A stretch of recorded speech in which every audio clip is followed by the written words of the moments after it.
And hello, everyone. Good evening. My name is Franklin. I'm one of the two co-founders of NorCal SCI, also stands for the Northern California Spinal Cord Injury Foundation. Welcome to tonight's presentation on experiencing chronic pain after SCI and how mindfulness can help you reclaim your life. As usual, I'll go over a couple of housekeeping items just so that you know what's going on. Everyone has been muted, and that's why you're not hearing any conversations. And that way we could eliminate any background distractions during the presentation. We will have a Q&A session of about 10, maybe 15 minutes at the end. So no worries if you have any questions, and there are two ways for you to feed them to me. One is through the chat feature on your Zoom screen. And then also, if you want to email them to me during the presentation, do so by sending your questions to info@norcalsci.org. So those are the two ways that you could pose your questions to Bill and Val at the end of their presentation. As always, these presentations are made possible thanks to a generous grant from the Christopher and Dana Reeve Foundation, so we're grateful to them.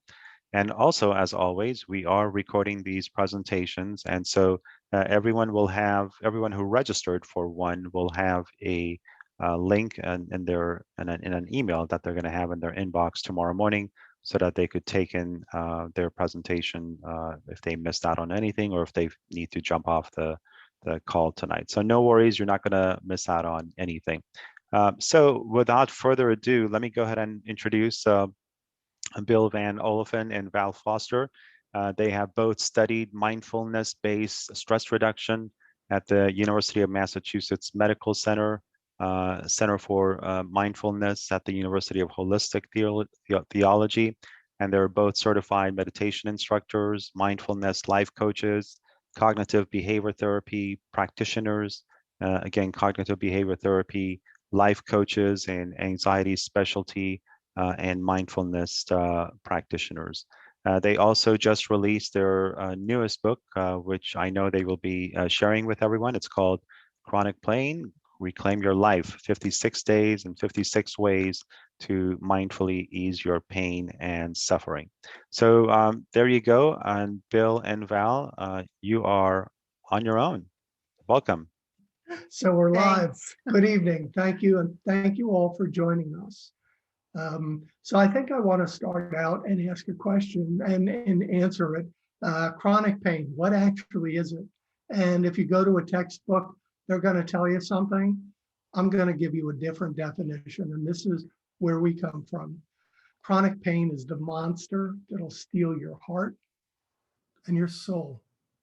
It impacts every part of your life, family, professional, personal, never sleeps, never rests. There's only bad or worse. We know this, and that's why you're here. So an interesting statistic that I didn't know it was this high, but 80% of people with spinal cord injuries have pain issues. It can be musculoskeletal, can be visceral, can be neuropathic. And so the neuropathic is like the real kick. So after I had my spinal cord injury, I'm sitting in exquisite agony. I can't move my legs. When they run that machine that you're supposed to be able to feel, I feel nothing, but I've still got pain. It is like I was totally unprepared for that. So it is what it is. But so what does pain really do to the body? So pain generates a stress response.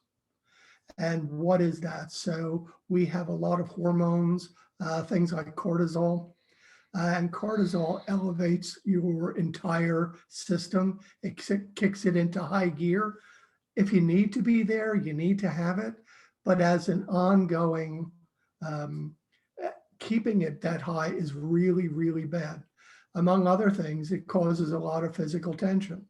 So I'm sure you've noticed that the more you hurt, the more tense you are. And the more tense you are and the more stress you have, the more pain you have. It's a self-reinforcing, vicious cycle. So the spinal cord injury community, There's other challenges. What are the challenges that we face? Depression. I used to lie to people and tell them I'm not depressed. Loneliness, anxiety, self-image. And there's something that they've found out relatively recently. Chronic serious pain actually causes a traumatic brain injury. And so what happens is the pain depletes a number of the enzymes and chemicals that keep our brain balanced.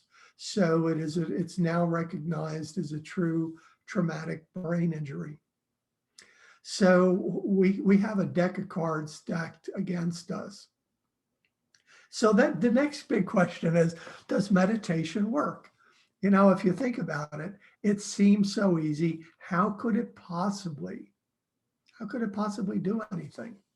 I mean, maybe it's just this new age, feel good kind of stuff. Some people think that. Maybe it just temporarily calms you down. Some people think that.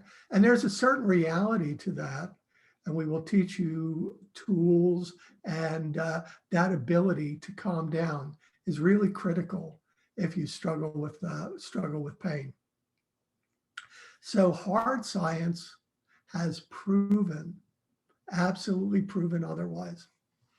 Of what we know is that meditation and a mindful practice physically changes the existing brain.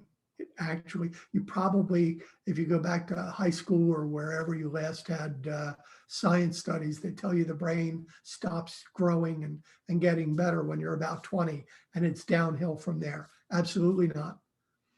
Real science, hard science, has shown that that's not correct. You literally grow new cortical tissue. That's basically your gray matter. And again, that flies in the face of the old knowledge base. And most importantly, it changes patterns of behavior. And we think of pain as something physical, can be emotional, but we look at it that way. It's also, there's a whole behavioral complex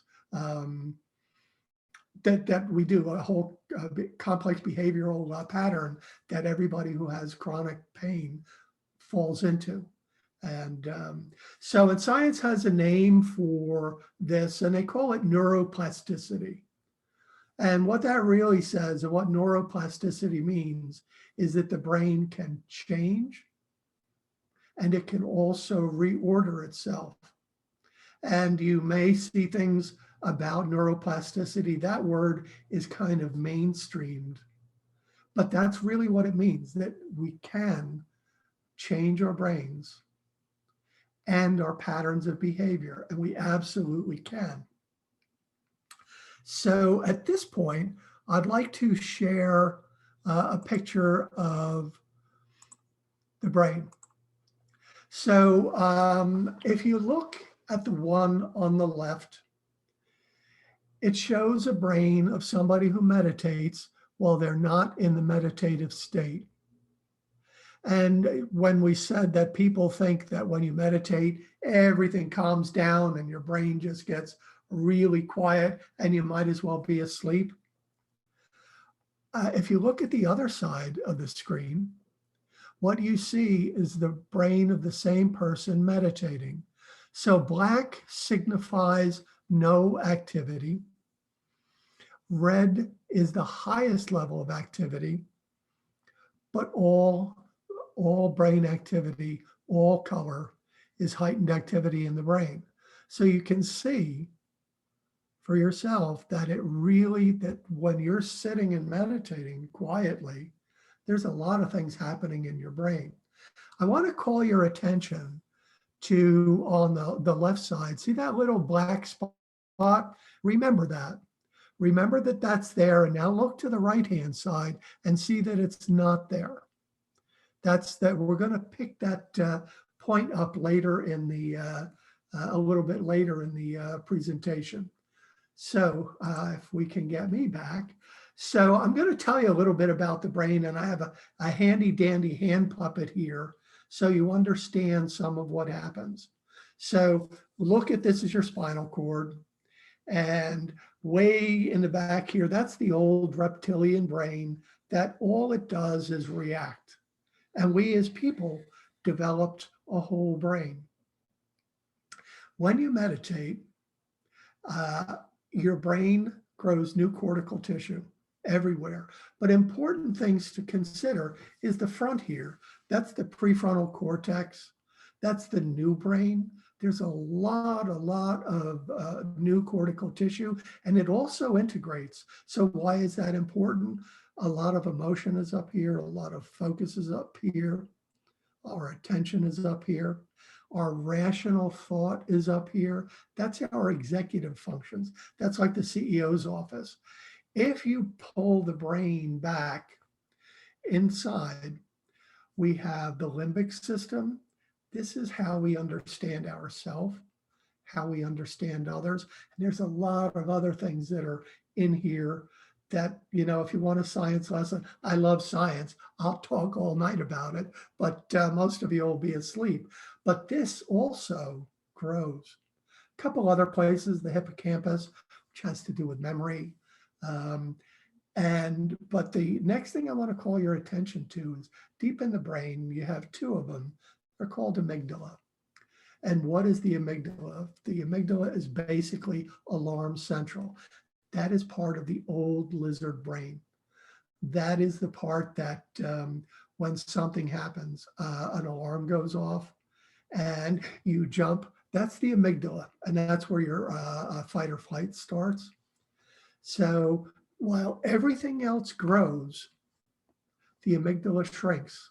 And that's really, really important, because the first thing that happens when you have a stress response, which we said pain creates, the first thing it does is it interferes with the front part of the brain, the new brain.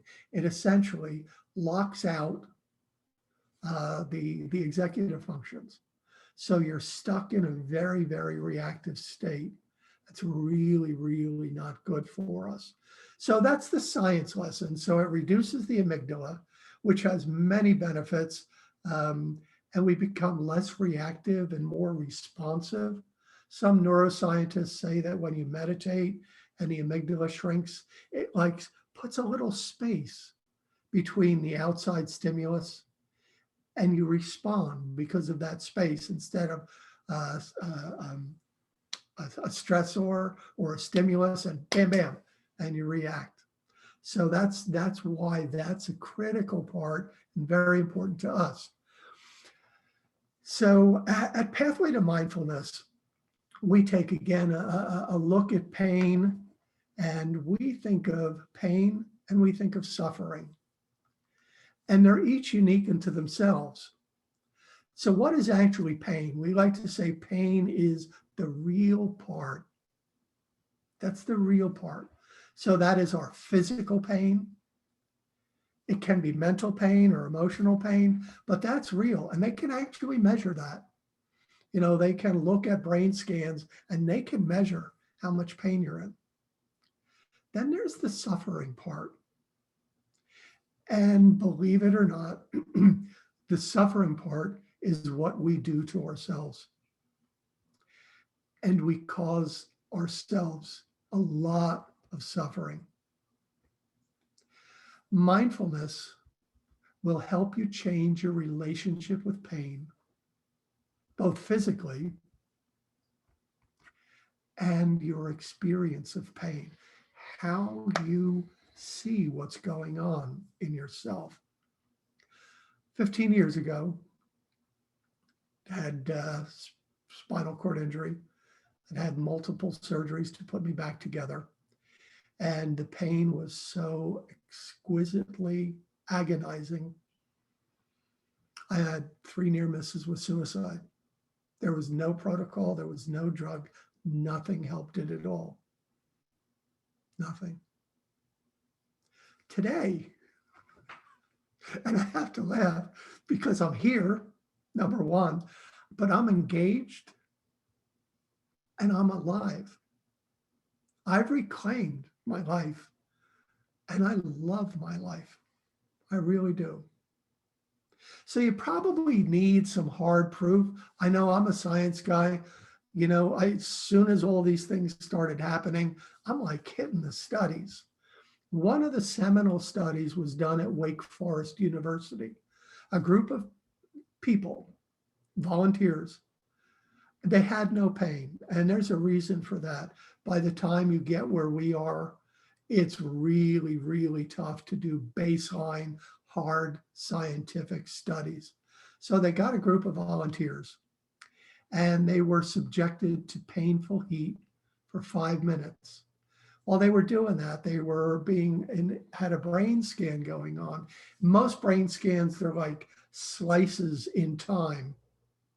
But this particular type of brain scan looked at the brain in real time over a long duration. So they could see the different processes in the brain.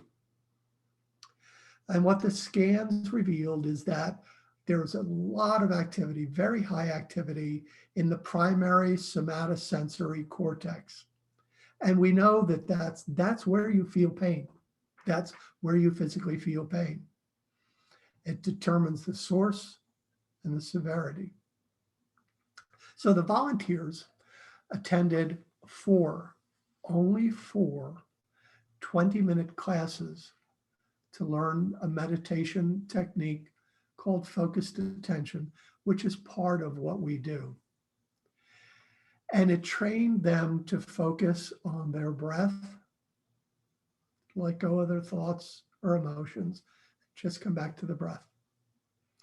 After their meditation training, the participants went back into the same protocol of painful heat on their leg, and they went through the brain scan again. The scans revealed a clear reduction in activity in the primary somatosensory cortex. So that part of the brain that actually senses the source and the severity of the pain, instead of lighting up like a Christmas tree, the activity was significantly reduced. Not only that, other parts of the brain, the anterior cingulate cortex, the anterior insula, we mentioned the insula before, and the orbitofrontal cortex, all of those had dramatic increases in activity.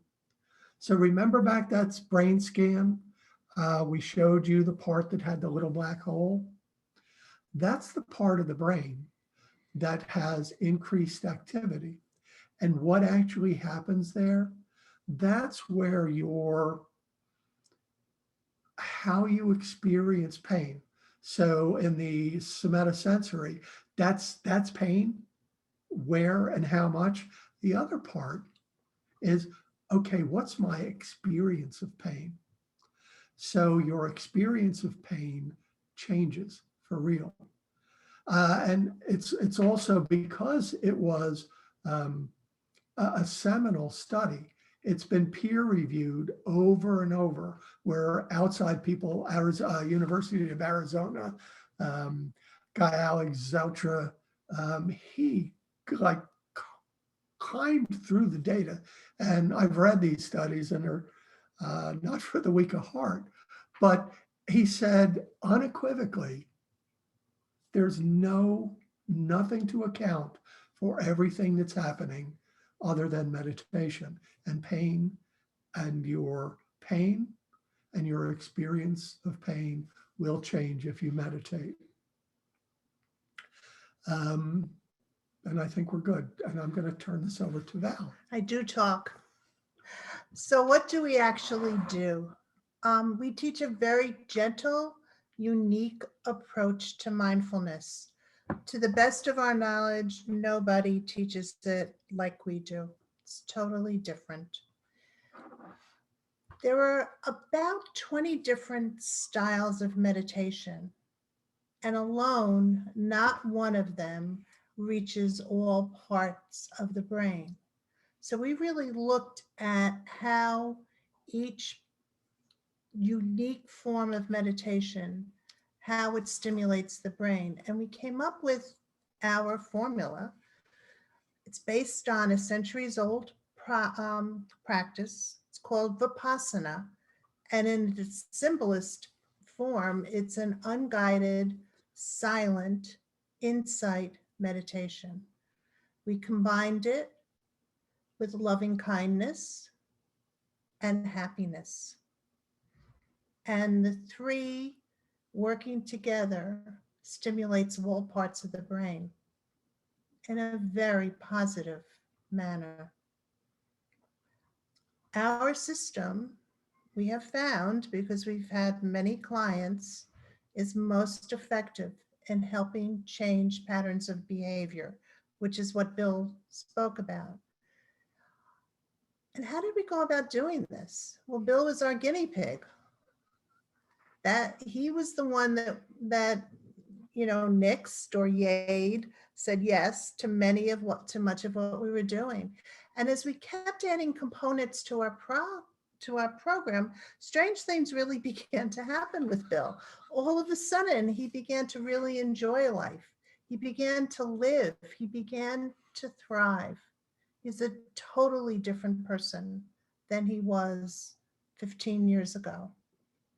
Since 2015, we have been helping hundreds of clients suffering from severe chronic pain, many of them with SCI, find meaningful lives absent the suffering. Their pain is still there, but the suffering, they know what to do. So what is this meditation? Why does mindfulness work so well? When we really looked at it, we came to the conclusion that you need 8 weeks as a core, as a basic core, because in most cases, most people do not do unguided meditation. It's not easy. Sounds like it should be easy. It's not easy. So what we do in those 8 weeks is we very gradually bring people from 5 minutes of meditation up to 20 minutes of meditation.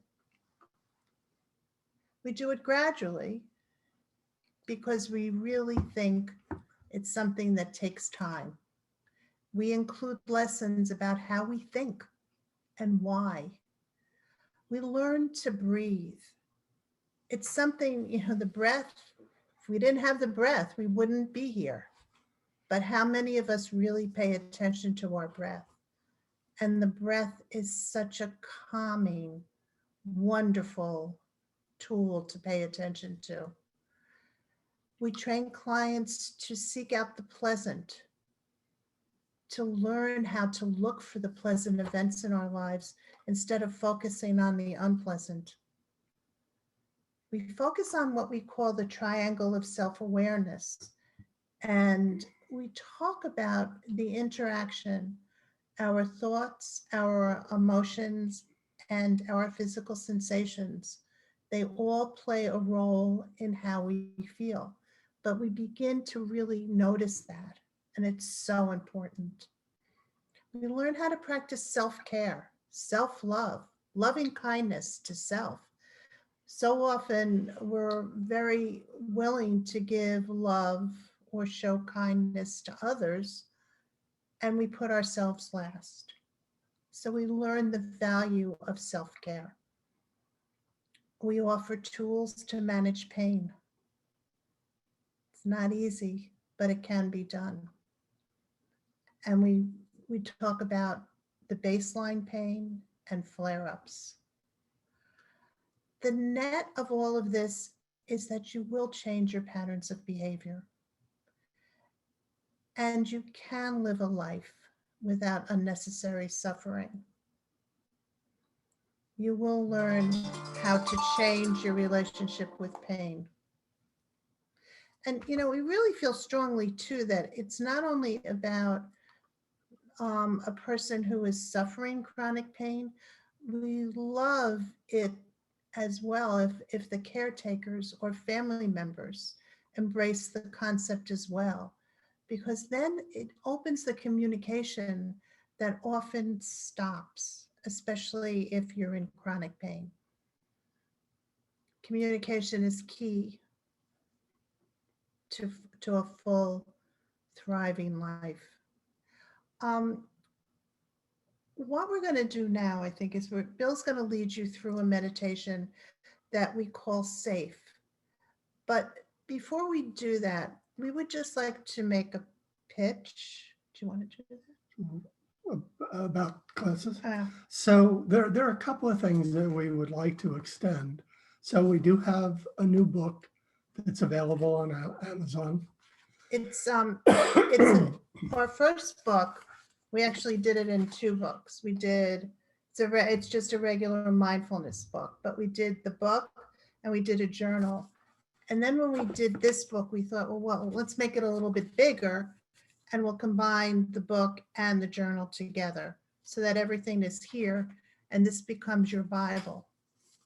And you need to do the work, you don't read and have this work, and your pain isn't going to go away overnight. It comes down and it's never going to go away all the way. But how you feel about your pain and your ability to live your life goes up. So I'm going to do the SAFE meditation. And this. Can I just say one Sure. thing? If you decide that you don't want to get the book, or you don't want to work with us, and that's fine too, I would like to suggest that starting today or tomorrow, you start to begin to get in tune with your breath and to start very slowly. So the first day you would do something like only take 5 breaths and really pay attention to your breath as it enters your body, how it inflates your chest and your stomach. Just feel your breath within you.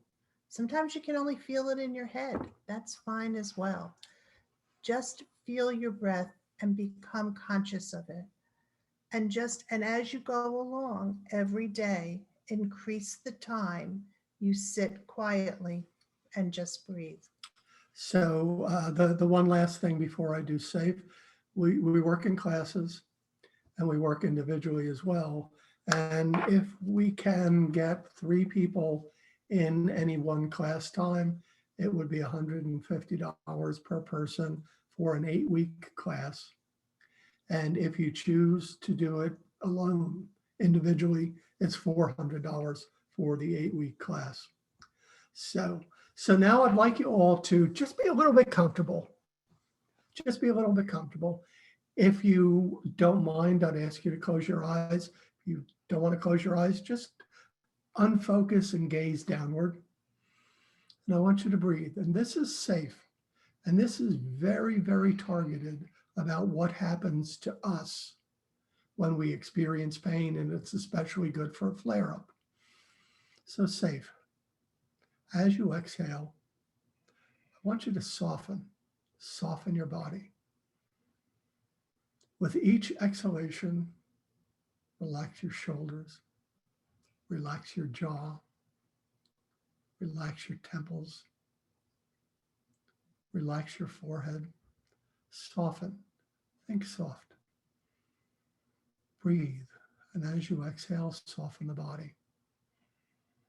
Our mind actually gets pretty tight too. So I want you to visualize softening your mind. I like to think of my mind, my brain going to like jello or jelly, just soft. As you exhale, soften the body and soften the mind. The A in SAFE is for allow or accept. The reality is right now, I have pain. There's really nothing I can do about it. I can get angry. It doesn't do anything for me. I can try to fight it. Yeah, like that works. I can try to embrace it. Holy smoke, we don't want to do that. What we really want to do is with no judgment and with much self-compassion, just say, right now, this is out of my control. If that thought gets you crazy, go back to the top, soften. With each exhalation, soften the body and the mind. And again, recognize you really can't change this. So accept and allow. that at this moment in time, I can't do anything more. So no judgment, it is what it is. The F is for feelings.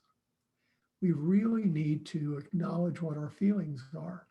Sometimes they range from anger to fear to bitterness. It doesn't really matter. Again, great self-love, great self-compassion. I am human. And at this point in time, this is what I feel. Sometimes when we look at those feelings, tendency is to get tight again. And what do? We go back to the soften. Always soften, allow, look at our feelings. And the E is for empathy. We mentally self-isolate when we're in pain. And we think that nobody knows how we feel. We think that we're alone. And the reality is there are other people who suffer as you do, as I do. And by recognizing that, you don't feel quite so alone. You don't feel so singled out. So in that empathy, you're really part of humanity that has a struggle that you all share together. So safe is soften the body, the mind. By relaxing the body and the mind, your pain will decrease. Accepting and allowing, you will not mentally fight it. You will be kind and just say, right now, this is what's going on. So you don't get tangled in your mind. EF, recognize your feelings. And they're real. We're human. And again, with great compassion and self-love. Just recognize what your feelings are. And then E is empathy. You're not alone. You are truly not alone. And when you're ready, you can open your eyes and rejoin the group. I will tell you that that meditation, when I had flare-ups that were indescribable, that meditation literally saved my life on more than one occasion. You know, the whole meditation, it's a very easy meditation to remember. But sometimes if you just think of the word soften, a lot of our clients just think of that word a lot. Soften. It has such a wonderful feeling. It just makes you soft. As you enter into this, I really would suggest that you do the whole meditation, because you have a lot to process and you're new with this. But over time, and myself, I still do safe. But as Val said, more of the time, I consciously work on softening, because I do accept, I do understand what I am. I do understand the feelings that I have. Been through this thousands, maybe hundreds of thousands of times. But the one thing that's the most critical is soften.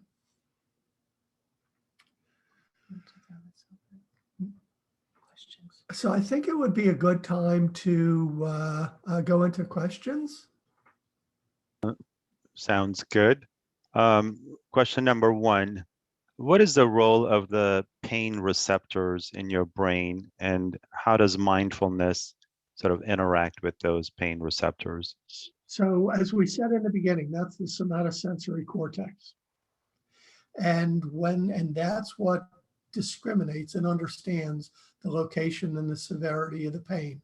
So, and we said earlier on, and I'll review it, when you have pain and when you are not trained in mindfulness and meditation, that lights up like a Christmas tree. And after developing, and it didn't take long, 4 sessions of 20 minutes, and that somatosensory part of the brain reduced its activity. So that is physically reducing your pain.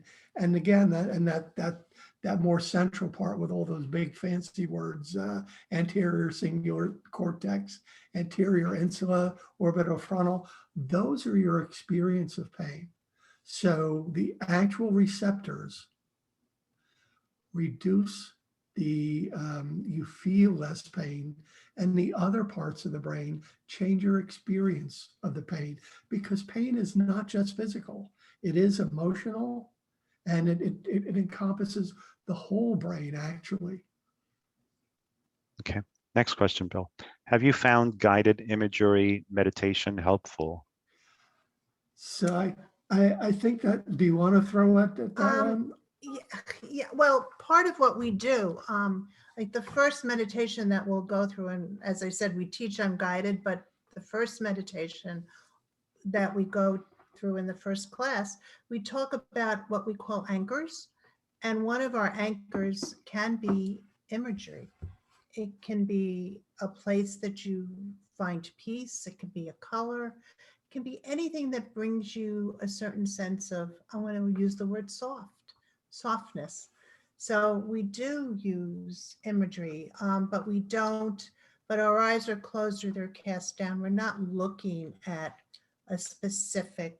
And imagery object. meditations are typically equated to where there's the tree, there's the mountain, there are things like that. And again, science says, so there's 20 different types of meditation, and the combination that we do is the one that really does the most for you. No meditation is bad meditation. None. We and we do have many meditations that we'll throw out with people because sometimes it's just something they like to hear. And it's interesting, as we always say, that's like icing on the cake.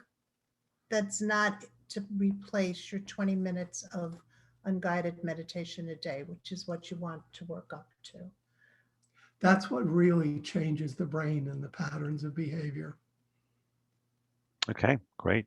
Next question. I have a hard time focusing on meditating. Do you have any best practices on keeping me from getting distracted? So it's as we said, it's not easy. And here's something to think about. People mistakenly believe that they should be able to empty their mind. And I studied Zen years and years ago, and it didn't do a lot for my pain, I'll tell you that. But the mind's job is to think.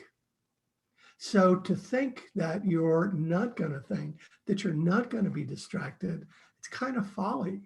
But if you, in the course of learning to meditate, you build up over time, we teach you where you can learn to notice your thoughts. No judgment, just notice it, let it go, and come back to your breath.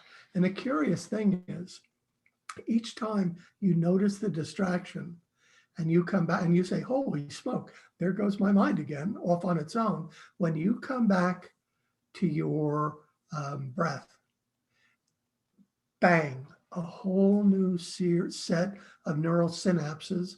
So that's growth of the brain. The other thing is you are reordering your brain and training your brain to do what you want it to do instead of it just going off and doing what it wants. Okay. We've had a couple of questions emailed to us, and I know you've spoke about this. This one person has significant burning sensation in the evenings, and she feels like her whole body's on fire. I know that the purpose of mindfulness is not to get rid of the pain, but how do you begin to convince people that mindfulness can at least sort of tamper the pain or distract you from experiencing it significantly? So I sit in acid from my neck down 24 hours a day, 7 days a week, 365 days a year for 2 decades or close to 2 decades now. So if somebody were to offer you a pill, you take it like that. And the reality is, and now, so I guess the technical name for that is dysesthesia. And I never found anything that worked for it. And over time, and I really have it in spades today. I don't know if you can tell, but you know what? The perception, how I feel about it, this is part of my life. I mean, I will say things like to Val, she'll look at me and she'll say, "You're not having a good day." I say, "Yeah, whatever," because it's not going to change. But just by reframing how we look at it, that's the suffering part. I hesitate to say that suffering is a choice, but it really is. You just don't know any better. And you can eliminate the suffering and peacefully coexist with a reduction in pain because it will go down. There's science, and we have hundreds of clients that tell us that. And your perception of that pain, you change your relationship with the pain instead of the monster that's just, holy moly, this is part of what I am. Okay. Right. Next question on the pain receptors again. If pain receptors are the holy grail of you experiencing pain, why can't mindfulness basically block those pain receptors? So that's a really complex, complicated question. And I think that if you lived in a monastery somewhere and did this all day, every day for the past 50 years, I still am not sure that you can totally turn the receptors off, because you have to understand that the brain is a big chemical engine, and these things dump tons of chemicals into our brain. And if you have a spinal cord injury, so what happens is the brain, the whole nervous system, it's wonky. It really is. And so it has it learns the pain. It's very hard to unlearn it.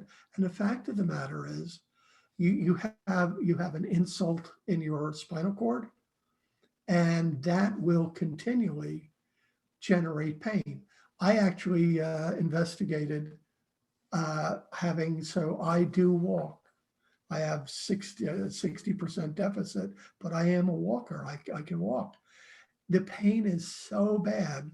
I talked to my neurosurgeon and said, please, I would rather not walk if I can do anything about the pain. And he looked at me and he said, it doesn't work that way. He said, there's nothing you can do because the trauma to the spinal cord. Again, remember we said it causes a traumatic brain injury. You can't stop that.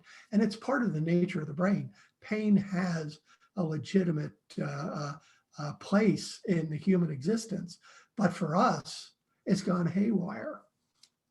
Yeah, I suppose if you do away with the pain receptors, the real pain that you should, direct your attention to would be masked as well, and then Yes. you'll be in a heap of trouble there too, right?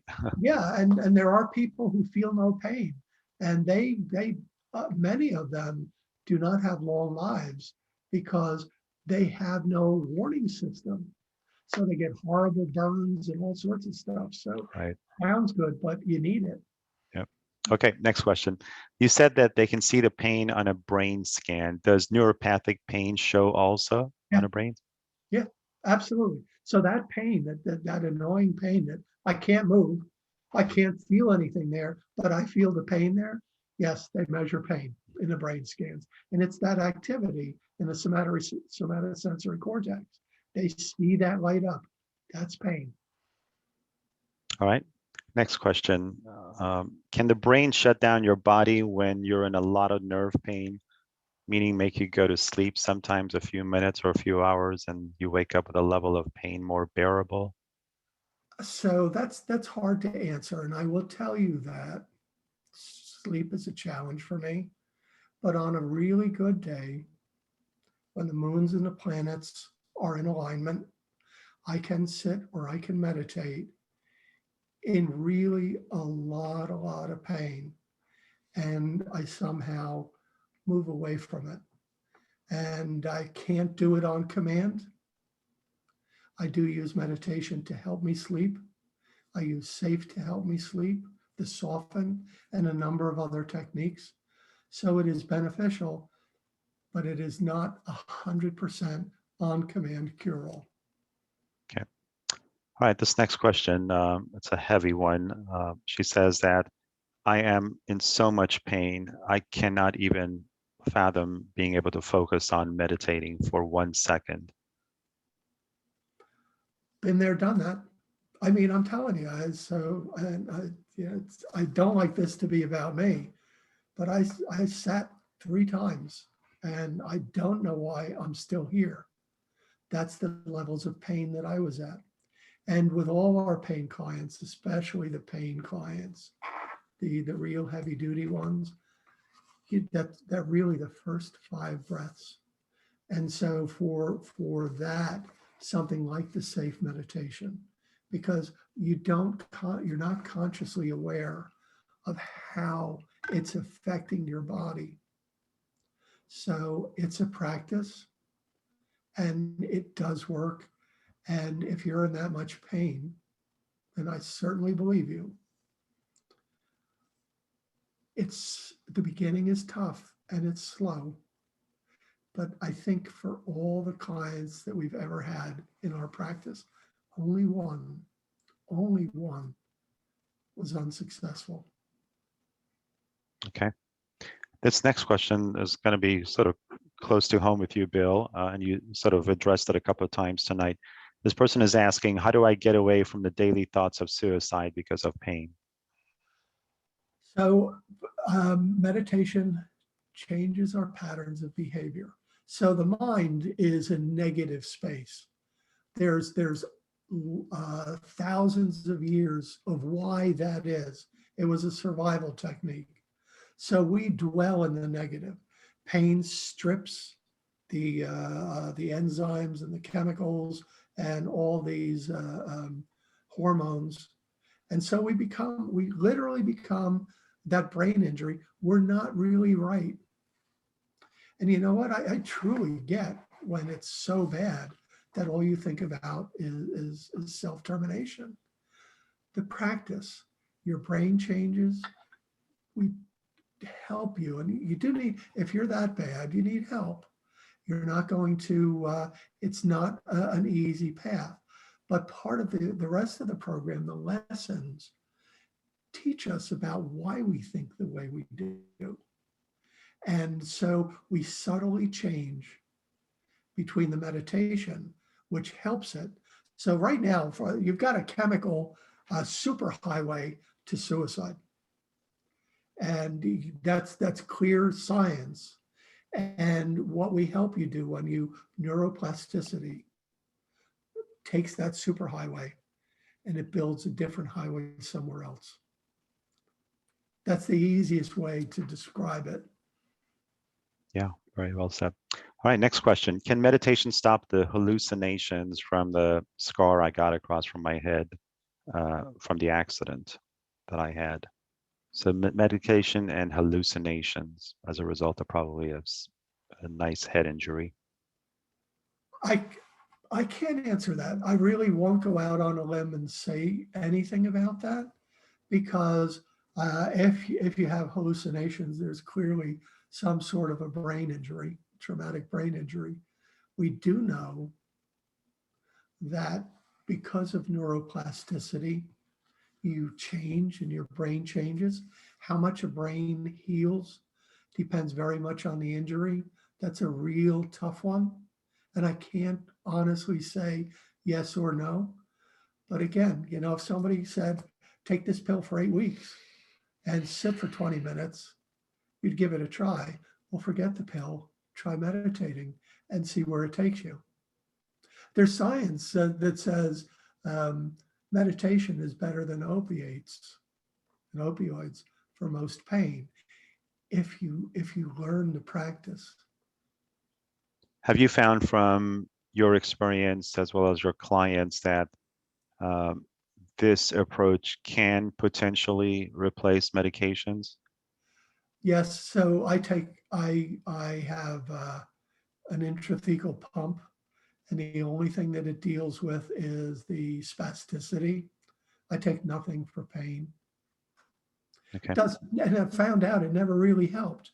Most of our clients, we have a lot of clients that they don't take pain meds anymore. They found them to be not as effective as they thought, and they found a better way to live without it. I think we only actually right now have one client who's still on opiates, but Yeah. but she cycles, so she'll go up and up and up, and then she'll go off them. So and that's actually because of meditation. She's found that that has helped her be able to do that, where before she meditated, she wasn't able, she was just always on her drugs. Yeah, and I'm not in the don't take opioid crowd, because it helps some people, and any reduction in pain minimizes the traumatic brain injury side of it. So there's a current thought is that the appropriate usage of opioids helps save the brain. But, and on the other hand, if we know, and that Wake Forest thing says, when they said, how much does it reduce the pain?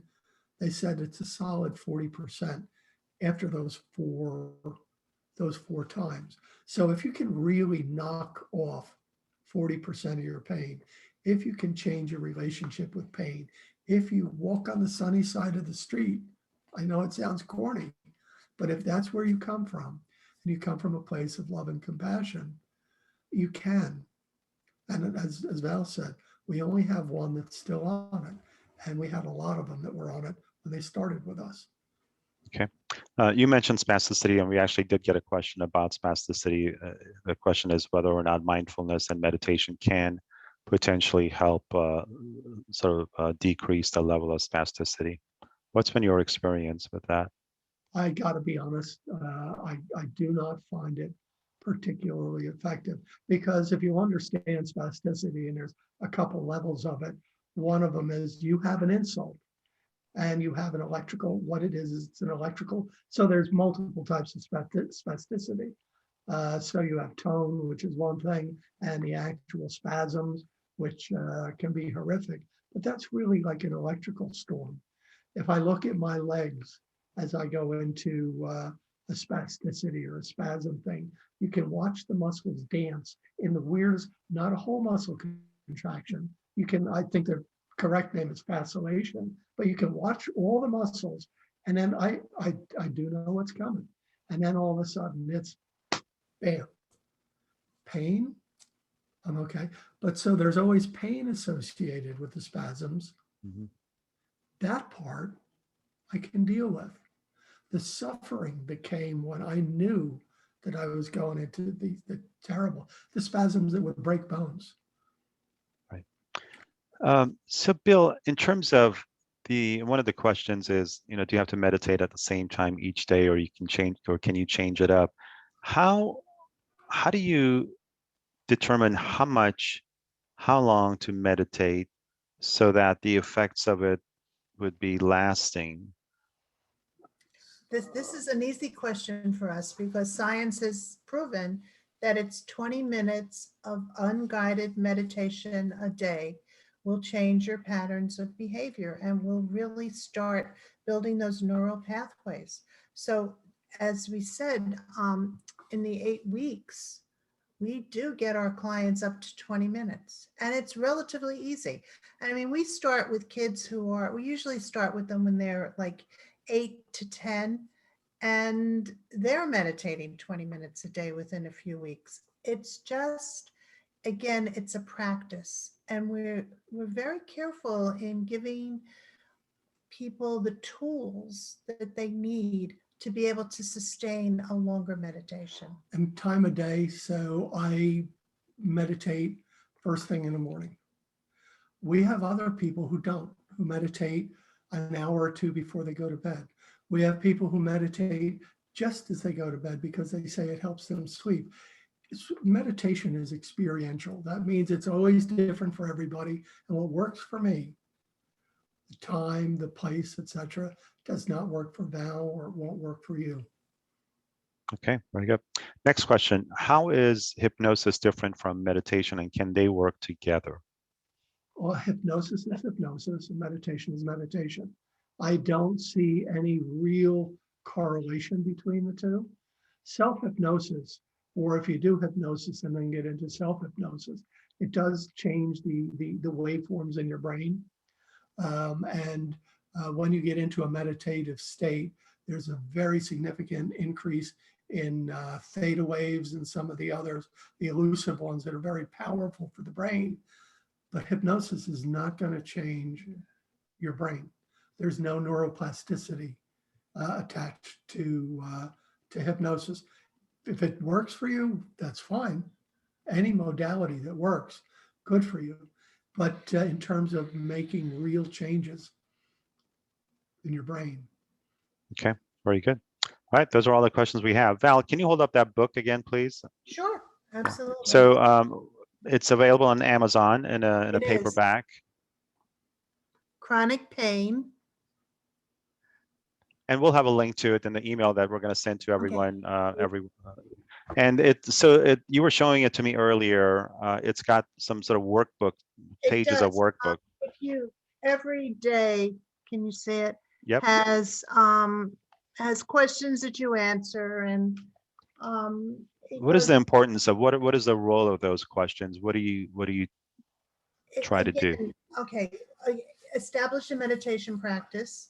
Bring things taught because we really work a lot on the critical inner voice, building up your positive thoughts about yourself. All of that is all in here. So it asks you questions. Journaling is the greatest way to figure out what's truly going on inside of you. I'm a big proponent of journaling. And that's basically what you're doing at the end of every day, either the end of every day or the end of when you do your session. You just sit quietly for a few minutes and just answer some questions. And they're all based on what came before or what you learned that day. So there's two parts to this. You know, the meditation practice, which does something up here, but we also said we help you understand how you think, why you think, and through the exercises, it helps you work through and get some understanding of yourself. You know, the ultimate goal with what we try to accomplish is to just bring mindfulness as a practice into your life. Yes, you sit there for 20 minutes. That's the base. That's the core. But that enables you to be stronger in your mindfulness practice. And that's basically what we try to do. You know, I'll throw a quick one out there. So people say that people that see me presume that I have no pain. And I say, from your mouth to God's ear, please. But the reality is, yeah, I do have pain. And I can either let it suck the soul out of me and tear my heart out, or I can find a way to live with it and enjoy everything that's around. And I truly believe that the gift is life, and I embrace and love every second of it. So my life, I look at the sunny side of the street, the pleasant events. I will never pass a flower without taking a look at it. Or taking a picture. Or taking a picture of it, yeah. Very good. Thank you again. So once again, what you're offering is 3 people at $150 each, which would get them 8 sessions with you.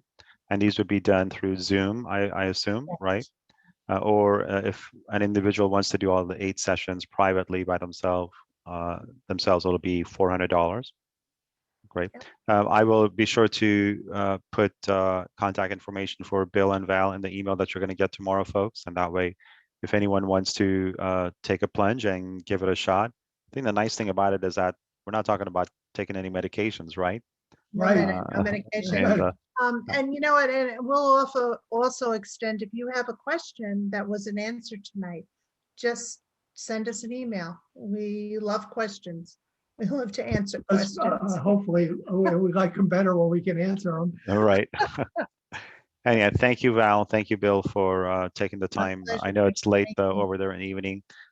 Thanks again, everyone, for joining us tonight. As I mentioned, we'll send a recording with the links to the book as well as contact information for Bill and Val, those of you that want to take advantage of the offer they made to sort of take or dip your toes into the field of meditation.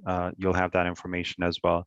Thank you again, everyone. And once again, you'll have the email in your inboxes tomorrow morning.